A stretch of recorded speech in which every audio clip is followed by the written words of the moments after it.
The things that raise income inequality tend to also be the same things that speed economic growth in a country. Although with a Gini coefficient of between 43 and 48%, Nigeria is not one of the most offending countries in income inequality. Now reckon South Africa has a Gini coefficient of 65%, one of the worst in the world. But things could get worse in Nigeria if inclusive growth strategies are not put in place. Can we learn lessons from comments from other parts of the world? Oxfam, the international charity, has just released a report claiming that the wealthiest 62 people in the world now own as much wealth as half the world's population. This means that only 62 people, often called the super rich, half of them in the United States, own as much wealth as some 3.5 billion people in the world. Please join us as we see what exactly Oxfam had to say.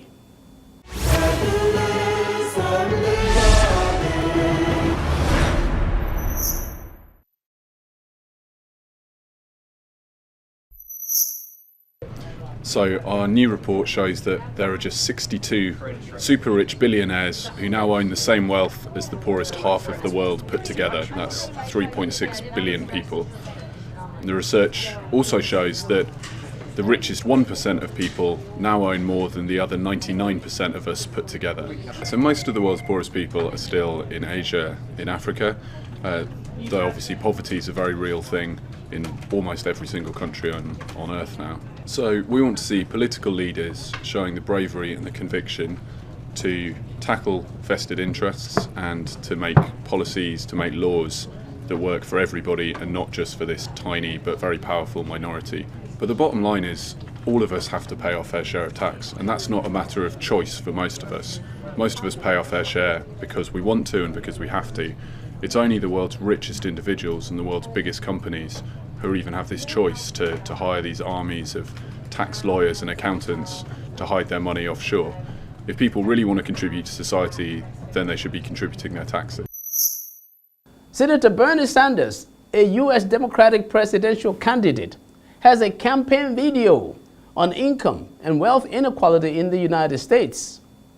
He believes the U.S. middle class is disappearing and argues for a minimum wage increase to as much as $15 per hour from the current rate of $7.25. Let's listen to what Senator Sanders has to say. The economic reality for most Americans is pretty clear. For the last 40 years, the American middle class has been disappearing, and more Americans are living in poverty than at almost any point in our nation's history. Today, real median family income is almost $5,000 less than it was in 1999. Today, the typical male worker is making $783 less last year than he did 42 years ago after adjusting for inflation. The typical female worker is making $1,337 less than she did in 2007.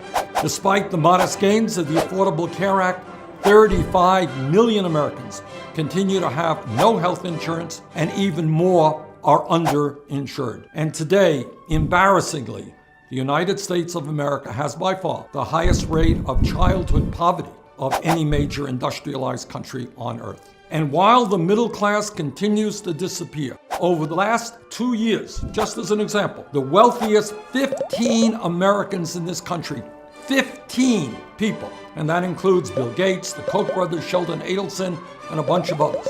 These guys have seen their wealth increase by $170 billion. That's just an increase in what they previously had in a 2-year period. To put this in perspective, that increase in wealth for the top 15 Americans is more wealth than is owned by the bottom 40% of our people, and it is double what this country spends on nutrition programs to feed over 40 million Americans. Meanwhile, since 2005, the typical middle-class family has seen its wealth go down by more than 36%, from $130,000 in 2005 to just $81,000 today. We have witnessed an enormous transfer of wealth from the middle class and the poor to multimillionaires and billionaires. Since 1985, the share of our nation's wealth owned by the bottom 90% has plummeted from 36% to just 23%. Now, what does this mean?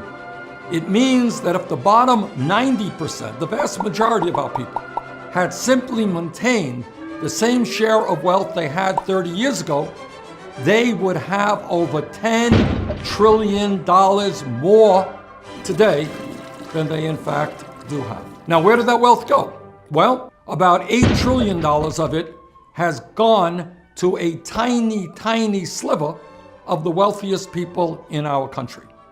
Over the past 30 years, the top 1/10 of 1%, not 1%, 1/10 of 1%, has seen its share of our nation's wealth more than double, from 10% to 22%. The very, very rich are getting incredibly richer, the middle class is disappearing, and the poor are getting poorer. That is the tragic reality of our economy today.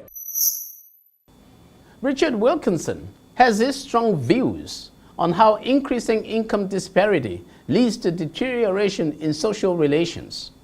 Here is Mr. Wilkinson. I want to start, though, with a paradox.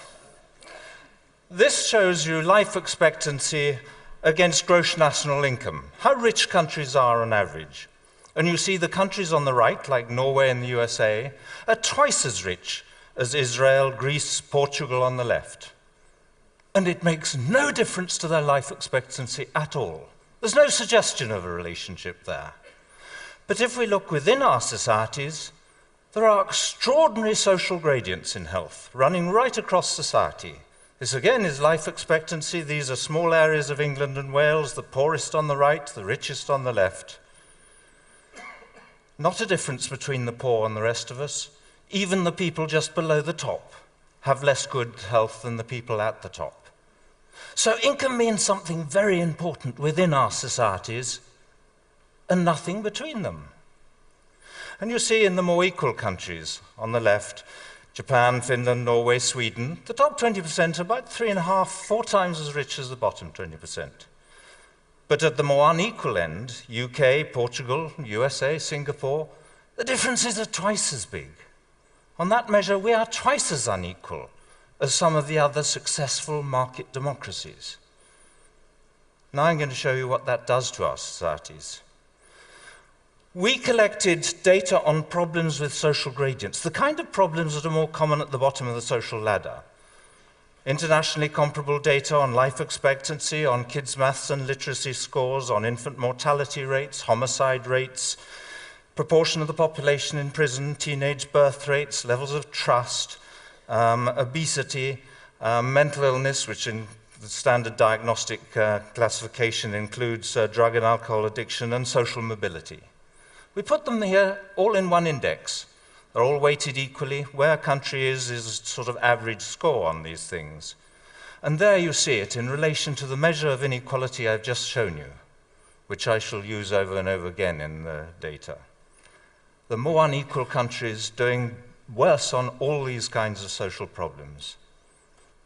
We were a little bit worried that people might think we'd been choosing problems to suit our argument and just manufactured this evidence.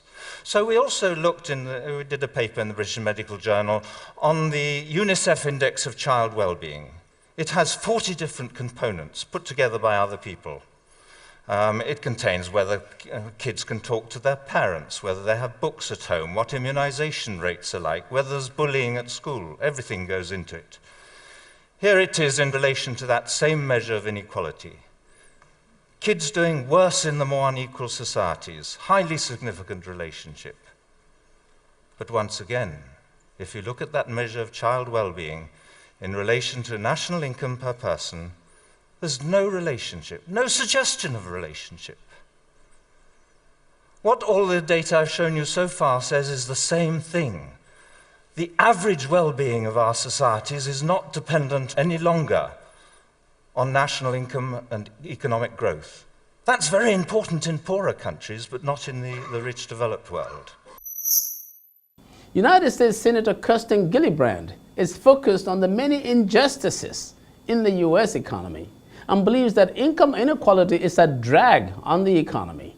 She also favors raising the minimum wage.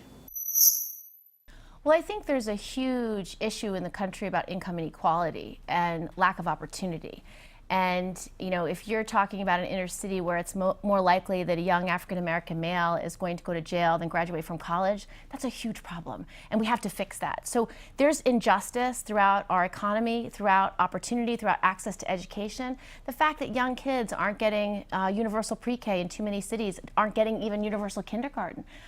Access to affordable daycare is harming our future for our children in every part of this country. And I think in terms of Wall Street and banking, the worst thing in the world for America is to have another financial collapse.